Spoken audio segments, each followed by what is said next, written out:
I loved every second on the water from the first moment, and it was just a life changing. And ever since, we always kept going. Off Gassing, a scuba podcast with host Nick Hogel.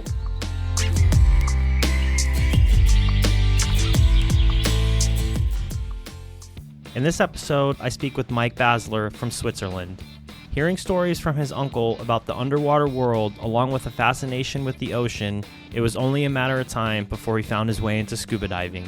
At first, he was not sure if he could participate due to ear infections as a child, but when he took his first breaths underwater in a local pool, he knew this would be a lifelong hobby. Please enjoy.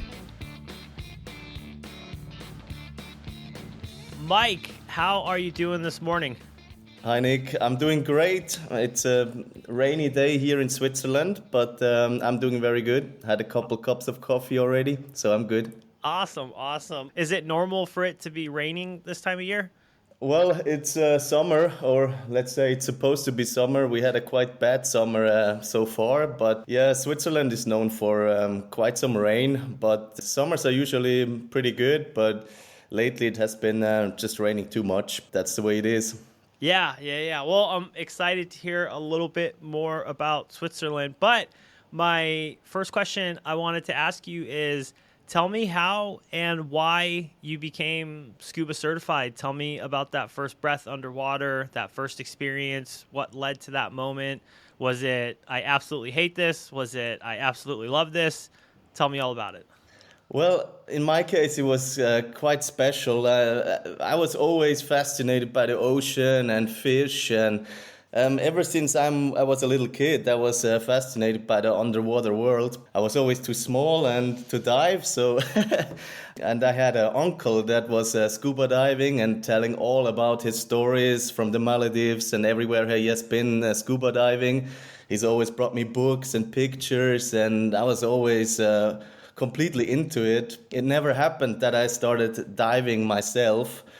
I had quite a few ear infections as a kid, so once I got older, I was not sure if this is the right thing for me with diving. But yeah, in 2018, my girlfriend and I got this try scuba thing, where we could go to the local pool and actually try this for the first time. And it all worked. And I was blown away that it worked. And that was the start for me to keep going. And I loved every second on the water from the first moment. And it was just a life changing. And ever since, we always kept going. And yeah, it was a common thing that we had, and we could start the journey together, and this was also very exciting. Cool. Was that in Zurich, right? Yes, exactly. Yeah, it was close by, a local indoor pool. Not deep, just 4 meters of depth, but it was good for the first try scuba lesson, I guess. And shortly after, we both got certified with our open water certification. We did this the same year in 2018. And yeah, we had our first dives in the Lake of Zurich with visibility, 1 meter, I guess. And and we said, okay, that's different. I felt comfortable. We had very good education there with a private course, and it was very exciting. And we even enjoyed the dives there when the visibility was pretty bad and cold. I could definitely relate. So, well, a little bit. So my first dive that I ever did was like a tri dive in Thailand. So it was absolutely amazing. And then when I got certified, it was in Austin, Texas, and we have a pretty big lake over there. And yeah, the visibility is just, it's not great. It's gotten a little bit better. We've unfortunately, the lake got zebra mussels, and I know it's bad for the lake, but it really cleaned up the visibility a little bit. So it was kind of like a toss-up, like, this is bad, but at least the visibility is a little bit better. And then tell me about your open water course. Like, how did you take to the skills? Was it an easy thing to get through? Was it like really difficult? I know it's usually different for everybody. So, and then you said you also took it with your girlfriend. Yes, exactly. Yeah, I was at work and I was telling my colleagues that I'm interested in doing a scuba certification, and one of the guys was, "Oh, well, I have a friend and he's working for the water police in Zurich. He's looking for students because he wants to upgrade his instructor level. So just give him a call and maybe you can arrange something." So. I did. I called him, and he was like very exciting. And well, yes, let's do it. Let's do it this summer. And yeah, we we kept going. So we had quite an interesting location, doing it in the police station, the theory, and it was very exciting and but so professional because they're professional divers, and so they have already a different mindset to just let's say the standard recreational. Scuba instructor, I say. Yeah, he was teaching the course already in his dry suit and doubles. So I was like, okay, that looks good. That looks better than my single tank on the back. My mind or our mind was already towards this orientation to look at those guys and like, okay, that's really good. That's where I want to go. That's where I want to progress. So at the very early days of our start, we were already into that technical interest, let's say. So yeah, it was very professional, and we had one instructor per person. So we really got, let's say, drilled. But yeah, we had to do those skills, and it was, of course, challenging doing this with no visibility. And when you take off your mask, it really hits you the cold water in the face, and oh, okay. But yeah, we got through that, and we were really happy to have those instructors. I'm really grateful for that to get that base, that foundation already at. Yeah, where you had to perform already at the open water level, I guess. I'm curious to know a little bit more about the diving community in that area. So I don't know if you know. Do you know Martin Split? Yes, yes, sure. Oh, okay, okay, He has yeah. a So podcast as well, right? yeah. So I've had him on the podcast, and then I just interviewed somebody who is from that area and lives in Mexico now. His name is Mark Andreas. I don't know if you're familiar with him, but he was telling me kind of like the community, the diving community is pretty small there. So can you kind of tell me a little bit about the community? Is it big, small? Does it kind of seem? Does it do people like? I guess just tell me a little bit more about the community in Switzerland or Zurich, I should say. I guess for a small country like that, I find it quite big. Every time I go to a diving site, it's hard to find a parking spot. So I don't know. That there are a lot of divers, but I think the main reason for that is you can dive anywhere for free. You don't have to pay a fee to go into any lake. You just drive up to the diving site and park your car and get your gear ready and jump into the lake. So you don't have to ever pay anything. The only thing you have to have is your gear and fill your tank somewhere, and you're good to go. I guess the community is there, and but of course it's not comparable to like a diving site in Egypt where you have hundreds of divers every day. But when you go after work for a dive into the local lake, there are always divers, so you're never alone, or mostly never alone. You must be wanting this because if you want to go jump into those lakes, it's cold. You need a dry suit, otherwise it's not going to be fun. And so yeah, I guess once you have your gear ready, you're good to go. But it takes a little bit more to go diving than just somewhere in on holidays. To be honest, and it's something that I'm hoping to change. I have not really done a whole lot of cold water diving. I have like in Texas in the winter, which I always kind of joke around. It's like summer in other places. It's relatively warm there. The water's never real. I mean, it gets cold, but not extreme colds like some other places. And it's Yep. something that I've wanted to. I want, and my goal for next year is to incorporate some cold water dives and kind of check it out and just kind of get more involved, more experience, I should say, in the cold water dives. So hopefully next year. So besides Zurich, well, actually, let me ask you this: what is your current level of certification right now? This year I got my full cave certification in Mexico, and I'm a trimix diver, up to 60 meters. So that's about where I'm at the moment, which I'm quite happy with. The helium prices are expensive. To go farther, open circuit is, let's say, questionable. But yeah, let's see where the journey takes us. We will be back in Mexico in October for our vacation. So I'm sure get some more cave dives in there. And yeah, my girlfriend wants to get her full cave certification as well. So that's the reason to go back there. And of course, some family vacation is also a part of the plan.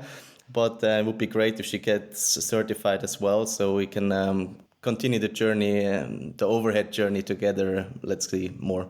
Yeah, yeah. No, that's awesome. Well, congratulations on the full. I actually just earned my full cave certification, so it was really exciting. Tell me about your time in Mexico. How did that go? Where did you train? Who did you train with? Congratulations to you too for your certification. I Thank you. think Thank you. you went to Under the Jungle, right? Yes, yes, I did. Okay. I was there in February this year, and it was a mind-blowing experience. It changed my life. I almost get emotional when I think back to this time there in Mexico. Well, it's been a tough course. It's ups and downs, but I must say, it changed my life, and I had a unbelievable instructor, which let's call him a mentor. It's just an awesome guy, and I'm so grateful that I was able to meet him and train with him. Yeah, I did it with Cave Diving Training Mexico. It's like it's a small training center, I guess. They're not really, they don't have a shop or anything. They operate just, how do you call that?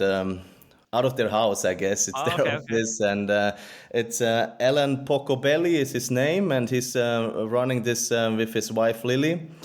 And yeah, I was super happy. He's also from Switzerland, which made it easier to relate to some backgrounds.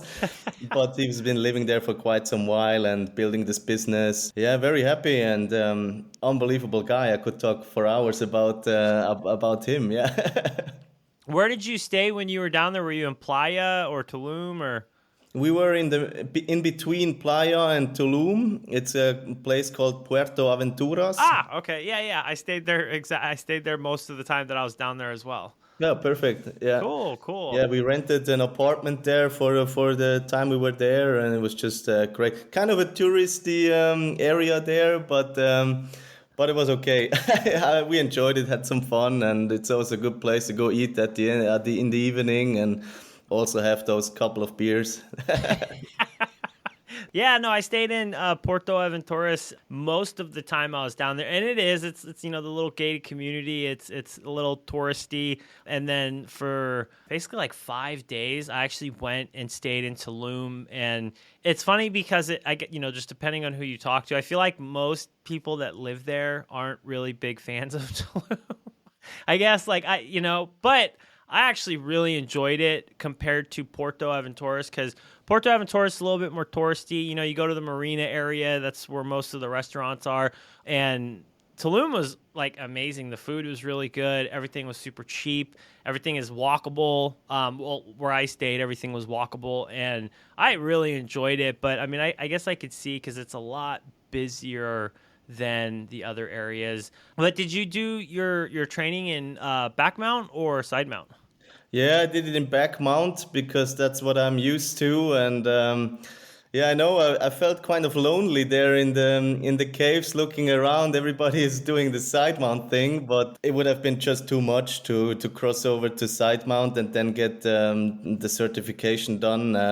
It was already challenging enough to do it in my used configuration. Doing it in with aluminium tanks. That was the first time I was diving in aluminium double 12s Oh, or double 80s, I guess. And yeah, back home we only dive for steel tanks. There's nothing else you can get. So it was a little transition as well. is that just normal to dive steels just because of the area, or like the being able to get aluminum tanks, or like is it just normal for everybody to dive steel tanks over there?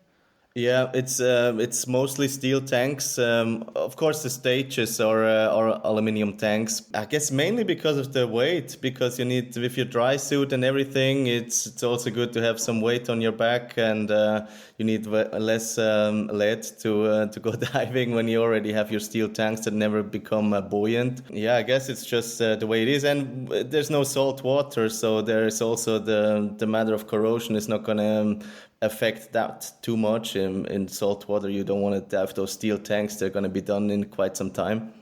No, to be honest, I don't know if I've ever actually been diving with steel tanks. I'm trying to think if I have. Oh, that's funny. There was a point in time where I was looking for steel tanks to dive just to try it out, but yeah, I have not actually. And I could definitely see I mean, obviously there's a huge benefit. What is it? What's the size of the tanks that you're normally diving?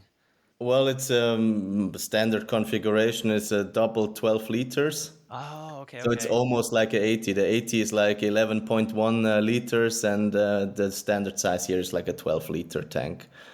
So, Okay, okay. yeah. So when you were going for your cave certification, was your girlfriend not sure if she wanted to do it, or was it like, okay, you try this first, we'll see how it goes?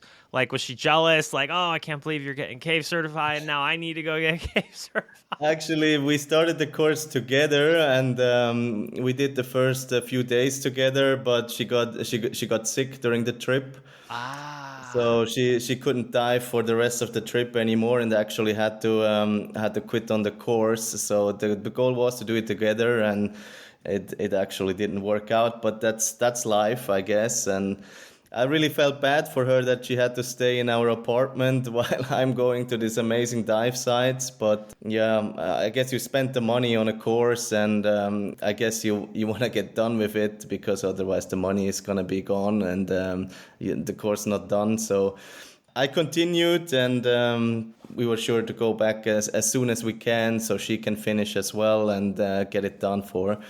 But yeah, gave us a little bit more time to train now, so she knows what to expect now for the course because we didn't know what to expect. We thought we are good divers, but I guess it's a whole new world, and you realize, well, I thought I was good, but I can be a lot better. Yeah, for sure. It's a learning curve, and even like I felt like I guess I had a little bit of an idea. So I went and did my side mount with Under the Jungle. So I'm kind of like was getting exposed to what they're kind of prepping you. If you go and take a side mount class or whatever type class that you're taking with them, they're basically prepping you to go into the cave. So I kind of knew what I was in for a little bit, but yeah, definitely I felt like I'm not going to say nothing prepares you. I could have prepared a lot better. I mean, you could always prepare a lot better. But when I was going through it, it's definitely a tough course. It's not an easy course to get through, which it should be. You're going into a pretty extreme environment. You want to be able to handle yourself while you're going through, overhead environments or whatnot.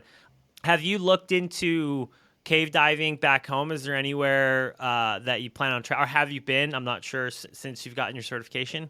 Well, there's like one cave that is known for diving, but it's very deep. It's a trimix dive, and it's not anything I'm considering doing at the moment because I'm just not certified for it.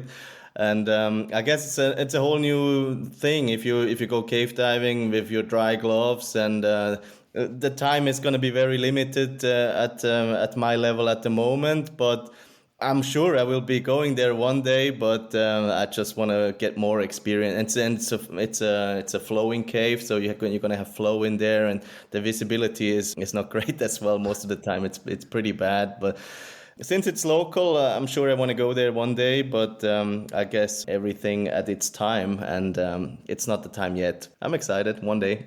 Yeah, yeah. So that's in Switzerland by Zurich, or No, it's in the lake of Thuner Lake. It's a little bit more west. Very nice diving lake, and I've been there diving sometimes, but it's about 1.5 hours drive. but it's a really great lake and famous for diving. A lot of tech divers are there, and there's also a big tech diving event every year, and it's a beautiful lake and right in the mountains, and it's very beautiful, yeah. So it's worth a trip. I'm actually very very excited. So I left Mexico in when did I leave there? Like the pretty much middle of June. I left Mexico and I went there. I was there for pretty much like almost 7 weeks. I did a lot of training. I packed in like almost too much training. But I just, I mean, it's just such a distance to get out there that I was like, okay, if I'm here, I need to try to make the most of it. So I left there and I was like, man, I don't know when I'm going to be able to dive caves again. So being based in Malaysia, there is a group going around that are searching for caves, and I think that there's some here and there, but nothing public. And then southern Thailand, I want to say there's some spots, and I know that there's some exploration going on there.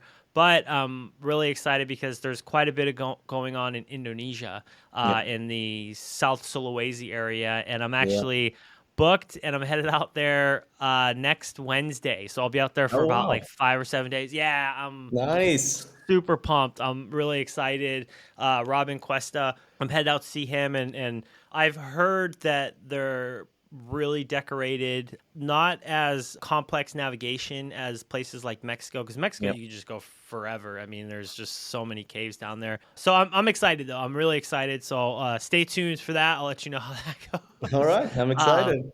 Looking forward to it. Yeah, but so just random question. So were you Trimix certified before you went to for your cave certification? Yes. I did this, the trimix I was doing in actually last year, September, yeah, 2023. Yeah, I did my trimix certification in Gozo, actually. Malta, Oh, Gozo, yeah.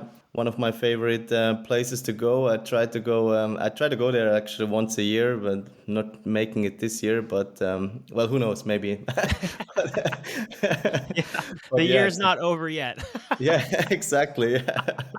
Tell me a little bit about that training. Like, how did that go? Was it just a natural progression? So, actually, let me back it up a little bit. So, you did your open water and you knew you just wanted to continue.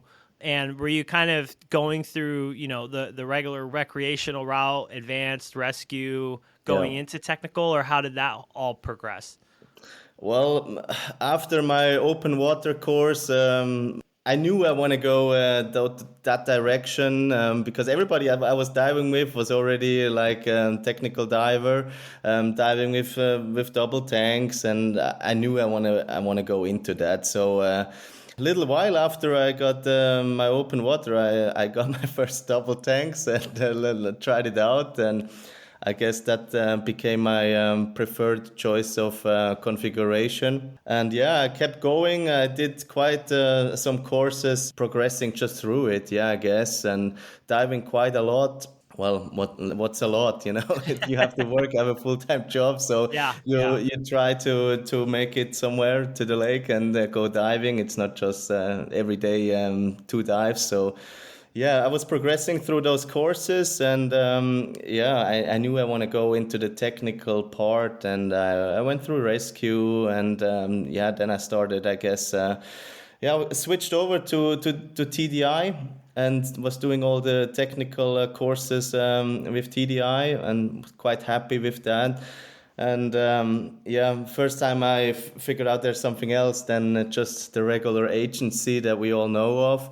And I just was looking for, I guess, something with more depth to it, with more. The level has to be a little bit higher than some in other agency, which I have a personal big problem with. I feel like a lot of people rush into so many courses and.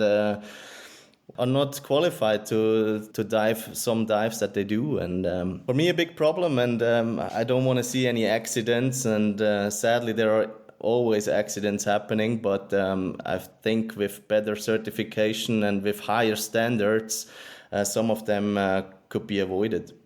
Yeah, that's actually I mean, it's kind of the unspoken thing throughout this industry, right?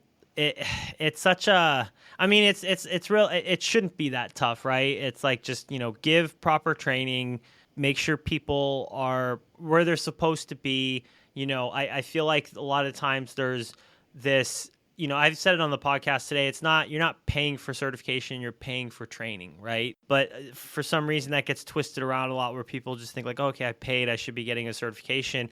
But then also just because you passed a course, just because it's like, okay, here's maybe you shouldn't have passed the course, but because they have that certification, it's okay. Now I could just go out and do these extreme dives. It's like, no, I always tell myself like you basically got a license to learn. You got a Yeah. certification to learn. So go and practice a little bit more. Cause I'll even full on admit, like I took my advanced nitrox decompression procedures, the double course. Obviously there are two courses. I took that last year in March, and I've only done a very small handful of decompression dives. And Yeah. it's something that I want to get into. And it, like tomorrow, I would, if I was going into it, I would want some mentorship going into it. Like, yes, I know what to do, but I just wouldn't go out and do it by myself, right? Just because I know I need a lot more practice going Yeah. into it. And that's the problem, yeah, because people will be like, oh, I have this certification, I can go do this dive. They might have been in a solid training environment, and then they get out, I don't want to say to the real world, but they get out somewhere and the shit hits the fan, and all of a sudden they're not sure what to do. And it's kind of a sad thing for sure. There is like a, what's the right word for it, a tendency for people to move very quickly through the steps and just to kind of get that next card, and it is kind of a sad thing to see. Yep, I'm totally agreeing with you. Well, let's say an example. You can do a wreck diving specialty that takes you 4 dives, and then you're allowed to dive like around the wreck. And then with 2 extra dives, you're a full wreck diver, advanced wreck diver. 2 extra dives, and you're allowed to penetrate those wrecks. I'm not sure if that's the right way to go. No, it's yeah, it's really not. Just because a wreck is a very extreme environment. I mean, one, you have the overhead, but two, it's like you have the discombobulated, jangled up metal in there. Who knows what it looks like? And hopefully people have been in there before, but still gets silted out. It's I took a advanced wreck course, and it's definitely sketchy. Like, it's not something I would go and look around a wreck. I think it would be a little bit, I would have to do the progressive penetration. Like, okay, let's go in a little bit, scope out the area, do a little bit more. And actually, to be honest, I feel the same way about caves right now where I'm at, Yeah. right? Like, I wouldn't just be like, okay, let's go grab 1,000 meters of reel and just head into the cave. I mean, not that I'm going to be doing that anytime soon, but even the line that's laid in there, I'm like, okay, let me get to know the first, little bits of areas in the beginning, because, but I guess it's all comfort, right? Like the more, it could be a dangerous thing, comfort and complacency. But yeah, it's a topic that needs to be spoken about more, that's not spoken about enough. Yeah, absolutely. I'm just starting to read the book of Stratis Cast, Close Calls. Oh, Have you okay. heard about it? Yeah. So I look for it from time to time, because I know I think you can maybe order it directly from him, and he'll Yeah. he'll publish it, and I need to do that. I keep telling myself I'm going to do that, because I've had him on the podcast. Super super nice guy, Yeah. and my goal was to pick up that book and read it before I took the cave class, because obviously there's some close calls and some overhead environments in there, if not all overhead environments. I'm not sure, but how are you liking the book so far? Well, it's fascinating because I really like the fact that he actually, or the book is actually about that nobody wants to talk about. Yeah. It's putting it to the point and that this is real. These are real people telling their stories about their close calls, let's say, and luckily they made it out, and those stories need to be told, and it is a dangerous environment. Of course, we follow all the safety procedures and do our best to avoid them, but those things happen to experienced cave divers, so they potentially can happen to me as an unexperienced cave diver. Let's just be aware of that. We need to continue our training and be humble and just have it in the back of our heads that stuff can go wrong. So even the close calls from my instructor in Mexico, fascinating stories, when he was telling me about his dives with Patrick Whitman and when things went wrong, and why we do certain things now the way we do it. That really does something with you when somebody tells you those stories firsthand. Yeah. So there's there's this cave in Mexico. I can't for the life of me. I'm so bad with names. I have it written down somewhere. But there's this cave in Mexico, and we went, and I want to say that it's not very there's not a lot of traffic in there. So it's the line is super old. It's like it's the line, I'm pretty sure, is from the exploration. So it's very brown, and you can see that there's just a lot of unnecessary things going on. And what's crazy about it is it's like these little tunnel type areas, and we were going through the tunnels, and it's actually a spot that they'll bring people to train, because this exactly what I'm about to speak about, where you follow the line and you follow the line in, and then it like basically dead ends, and then you have to like turn around. It's not very far where you follow the line. You see this passage to the right, but you don't really, I don't even actually, to be honest, I can't even remember if I saw the passage to the right. I think you see it, but you just see the line going a certain area. But then when you turn around and come back, it's actually it wise. So No. it's like, yeah. So it basically, I was like, wow, if I could see how somebody could easily go in, turn around thinking that they're going out, and then they have a line and they're just going further into the cave. Yeah. And they bring people there specifically to train, to kind of like have them look out for things like this. Like, this is why you should always know where you're going. You Yeah. always mark your T's. But I didn't even see the T, so I didn't have it. I didn't mark it. I didn't even think about it because I was going in, and I was like, "Holy shit!" And then it just kind of like makes your awareness that much higher, makes you a little bit more nervous, because you're like, "Man, how easily somebody could make a mistake, and then you're essentially screwed, because if you keep going further into the cave, you wouldn't have even known, right?" Yeah. Like, and yeah, it's a dangerous environment, and I couldn't even imagine. Like, it's crazy, because I feel that the level for penetrating wrecks and wreck diving should be just as high as cave training, because essentially it's the same thing, and it's almost a more of a dangerous environment because of the decomposing metal and the things that could happen in there, right? The wreck maybe's been there for 50, maybe 100 years, Yeah. and I mean 100 years is probably pushing it. For metal sitting in the water for 100 years would be absolutely just degraded by that point. Totally agreeing with you. Yeah. Cave diving training should be the same as a wreck diving training, and just adapting those certain points. Um, but sadly, it's often not, right? Yeah, no, it's not like you just said. You could go get a rec card, a rec certification, and then it's like, oh, here's your advanced rec, and I'm just like, oh, Yeah. that's a little bit much. But on a brighter note, so you have a trip planned to Mexico already? Any other trips planned?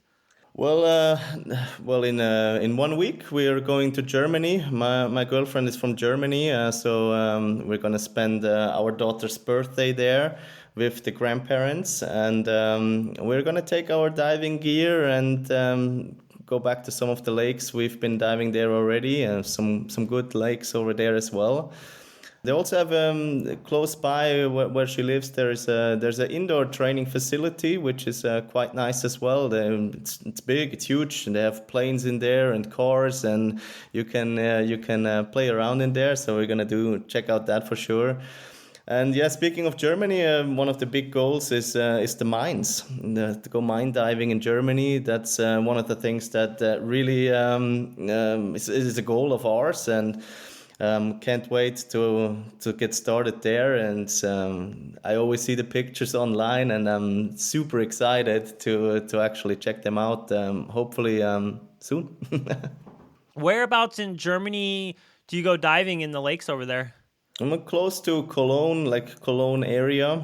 It's like the Rhineland. And yeah, there's some good lakes there, and but not as many as here in Switzerland. But they have a lake in Cologne. It's shallow, but it's nice to go diving. Good atmosphere there, and they have some really big fish in there. So I go check them out again. But mainly, the trip's supposed to go for training, so we can prepare my girlfriend for Mexico and get some drills done, lay some line, and When is the Mexico trip? October. Oh, We go okay. there October 4th, I guess. We're flying there. Yeah. Oh, okay, okay, cool, Yeah. cool. Yeah, it's are you just flying right into Cancun? Cancun, we have a straight flight from Switzerland to Cancun from Zurich, so we're gonna take that one. And yeah, the the Oh, prices of the flights have been increasing as well, so we need to go yeah. as long as it's still affordable. Yeah, yeah. Wait, so there's a direct from Zurich to Cancun? Yes, straight flight. Wow. Yeah, How long is that? it's the way there is 12 hours. Oh, really? But Oh, 12-hour wow. flight, yeah, and the flight back is only 10, so that's Oh, okay. wow. That is not bad at all. So I flew to Texas first just because I was like, okay, I mean, I'm sure you know all too well the time change, the jet lag. So I was like, okay, I'm about to go spend a lot of money and training. So let me go and get acclimated to the time zone. So I actually flew into Texas like a week before and stayed with my family. I actually moved. I'm sure I've said it on the podcast so many times, but I moved to Malaysia from Texas, so I still have all my family up there. And I was like, okay, I'll go. And I'm actually really thankful that I did because so I landed in Texas, I think it was like April 18th, or we left here April 18th. So I landed on like the 9th. I can't remember when I landed, like end of April, basically. I had 5 days in Texas, 6 days in Texas, and I got sick as a dog as soon as I land. Oh man, it was so bad. I was like sick for like 3 days straight, barely getting out of bed, just high fever, could not do anything. And I was like, man, if I would have just went straight to Mexico, it would have thrown everything off. So I'm so glad that I had that chance to go to Texas before because I was able to get better. And even then, when I got to Mexico, I was like, man, I'm still not 100%, but I'm going for it. Random question: have you ever been to the Baltic? Not yet, not yet. It's for sure on the bucket list. Do some wreck diving there. It must be amazing, but there are so many places that I need to visit, and I hope I get it done in my lifetime. Yeah. I swear, every time I talk to somebody new on the podcast, I'm like, okay, there's another one that I have to add to the list of places that I have to visit, and Europe's definitely just a place that I have to go. Just the dive sites, the people that I've met, I'm like, man, this would be really cool to go and check out. So one day I'll be knocking on your door in Switzerland, being like, hey, take me to some of these Sounds lakes. good. You're always welcome. You're gonna love it. Bring your dry suit. Yeah, yeah, I need to actually. So I was just looking at the calendar because I just got a new dry suit. So I was like, okay, I have to go and try this out before I head to Indonesia. I'm just curious, what kind of dry suit do you dive? I'm diving. Well, I'm Swiss. I need to dive for SF Tech. Ah, how do you like your SF Tech? I love it. It's the best choice for me, I guess. I'm super happy, and it's a measured suit. First dive was already perfect. I wouldn't miss it anymore. It's worth the money for sure. It's handmade, and it's just in all the ways I could say it's just perfect. For me, it's also great. It's a 1 hour drive. I'm in their shop, and if I need something done, need some new seals or whatever, it's done, and they can send it back to me, and it's gonna be there in a few days, and I don't have any issues. I just put in a P valve. Yeah, it was just a quick thing, and if it needs to go somewhere else, it just takes so much longer, and the customer service is absolutely great. And I just love the quality of that product. It's just amazing. You just look at it and you know, okay, this is worth the money. Yeah. Have you met Franz? Yeah, sure. Yeah, a lot Oh, of times. okay. Yeah, cool, cool. I've had a few different conversations. Actually, oh, here you go. All right, amazing, amazing. Yeah, no, I've so that's why I need to go to the pool tomorrow. Well, it's either gonna be tomorrow or Wednesday, is to try out the new dry suit. I just got it in the mail when I got back from tech like a week after. So basically I've had it for like it's a couple of weeks now, and I'm like, okay, I gotta go try this out. Which one did you get? I'm curious, which model? The TNT Pro. Oh, okay, so that's the all Kevlar one, right? Yep, Okay, yep. okay. Cool, cool. Yeah, I got the classic just because I figured it would be a little bit warmer waters over here. So I was like, okay. But I do get cold. And like Mexico, I needed a dry suit for sure. I don't know how I would be able, I don't know how, I mean, if you had some thick neoprene, I could handle it, but the water gets pretty, I mean, it's probably Yeah. nothing for you, I'm sure. Well, it's not about, I think it's not about the personal feeling, maybe I'm used to a little bit more cold, but it's also healthier to not be freezing in the water, and we don't need to be cold, especially not with our gear that we have available today. We don't need to be freezing in the water. Why should I? So yeah, but I also was diving my suit in warm waters and with just a thin undergarment, and it was also perfectly working well. And I'm very happy with the product. Yeah. So have you gotten many dives in with yours? Tomorrow or Wednesday, because and I'm kind of bummed that it's just going to be in a pool, but that I just need to go. I messed around with my kit a little bit, so I just need to make sure everything's good to go before I head to Indonesia. Because I don't want my first dive to be as I'm like about to go into the cave in Indonesia, So I'm like, okay, let me go get like a shakeout dive in. But no, I went through quite a lengthy process searching for a new dry suit, and then finally ended up settling on an SF Tech. And to tell you the truth, one of the biggest reasons was and it's funny that you talk about the customer service, because me being in Malaysia, I basically sent out like 10 or 15 emails to dry suit companies, and was just Yeah. like, okay, I'm going to send out emails, see who I get responses from, just cuz if I need anything done, I need to ship it back, or most stuff I could probably do myself, but if it's anything major, I need to ship it back. And I swear within like 2 hours of me sending an email, Franz emailed me back. We started speaking on email quite a bit. And then, yeah, I just basically was like, okay, this guy's super nice. I had my girlfriend measure me, and then we got on a video call where he double checked the measurements. And I actually have to reach back out to him because I've been meaning to. We've been trying to schedule for him to come onto the podcast, so I'm excited to have. Amazing. Yeah, yeah. So Cool. it's because actually I want to say like almost maybe most of the people that I know from Switzerland dive at SF Tech. Well, it's a solid suit. Like I mean, it's very very good reputation across the industry. So I'm really excited to see how it turns out, and it's a suit that I'm pretty sure will last you a very long time if you take care of it, maintenance it. So yeah, I'm pretty excited. Hopefully a lifetime. Yeah. Yeah, well, when I was in Mexico, the people were looking at the suit. It was catching the people's attention, I guess. But yeah, good advertisement for France and his companies. Let's Yeah, hope to yeah. get him on the podcast as well. Does your girlfriend dive in SF Tech as well? No, What does she dive? she just got a Santi.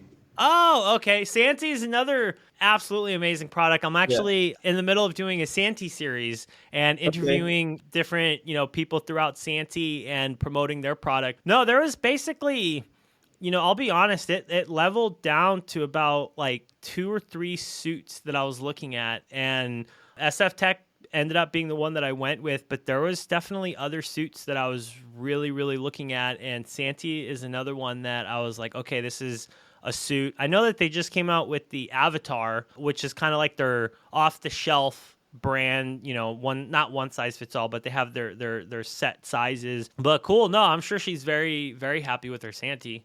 Yeah, she's happy and it fits well and it looks good. Yeah, I just got it last week, so Oh, we'll cool. we'll check it out.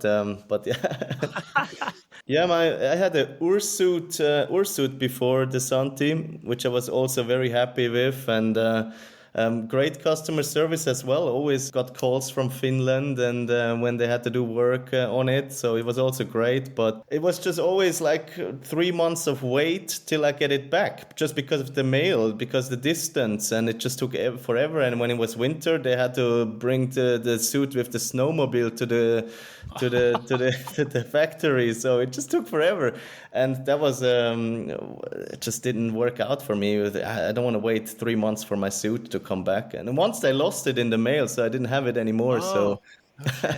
they Damn. found it eventually again, but it took forever. I'm curious. So, when you dive during the winter months, are you using any sort of heating to go diving with, or are you just doing the undergarments?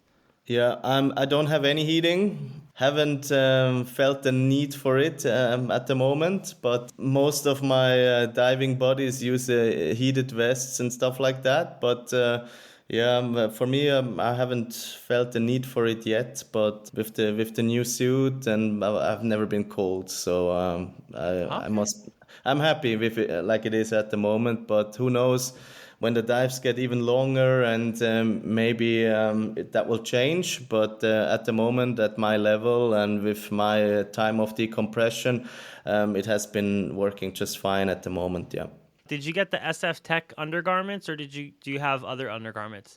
I got it as well, but I do have other undergarments. But I must be honest, I'm only wearing the SF Tech anymore because I like the look of it. And it is also super warm. So. Yeah, yeah, yeah, And speaking of heating, it has like those pouches where you yeah. can actually put their heating elements in it. So if I'm ever looking at and a heating system, I would definitely go with that. It's super small in size, I guess, and you can fit it perfectly in there. But of course, for warm water diving, I'm wearing a thinner undergarment, which is the other one would be too warm, like in Mexico or so. I'm also pretty happy with the Fourth Element products. Oh, okay, okay. I got a few of those as well. I haven't tried Fourth Element. I have a hood. I have boots. I haven't tried any of their undergarments, and it was funny because the undergarments from SF Tech, they're so thick, and as I was bringing them back to Malaysia, I'm like, man, I'm never gonna use these here, but if I ever take a trip, I'm like, I'm gonna need them. And yeah, same thing. It's just probably the same exact undergarment. So I was like, okay, I need to kind of look into the heating element if I'm gonna start doing some cold water diving, just Yeah. because I get cold. I get cold very easily. So I'm like, I need that. I need that heat. Well, I guess with the dry gloves, and it's I feel like most people get cold on their hands first. Yeah. So maybe the heated gloves would be good for you. Yeah. Well, awesome, man. One last question for you before I let you go. I always like to end on some sort of advice question. And you being very familiar with cold water diving, I always like to ask for somebody that is about to venture into some cold water diving, what is the best piece of advice that you could give to that person? Well, that's a really difficult question. You know, I would love to say invest in good equipment, but it's not for everybody to just spend that much money if you don't know what to do. So get good advice from people that have experience. You know, don't rush into it, and take it step by step. Good equipment is definitely the key to have a good time in cold water, because if you're not comfortable in the water, you're not gonna enjoy it. You're not gonna progress in cold water diving. So investing in good equipment, a good suit, good thermal protection is just a main key to enjoy those cold water dives, and otherwise you're not going to enjoy it. Yeah. Everybody wants to be comfortable in the water, and if we are not, it doesn't matter where you are. If you're not comfortable, you're not going to enjoy your dive. And we're diving to have fun. It's our passion, so we want to feel comfortable for sure. Words of wisdom right there. Well, Mike, I absolutely appreciate you coming on to the podcast today. It was great to have you on and hear more of your story, hear more about Switzerland, a place that I definitely need to plan on visiting at some point. So I appreciate it, man. Thank you very, very much for coming on today. Thank you so much, Nick. It was a pleasure.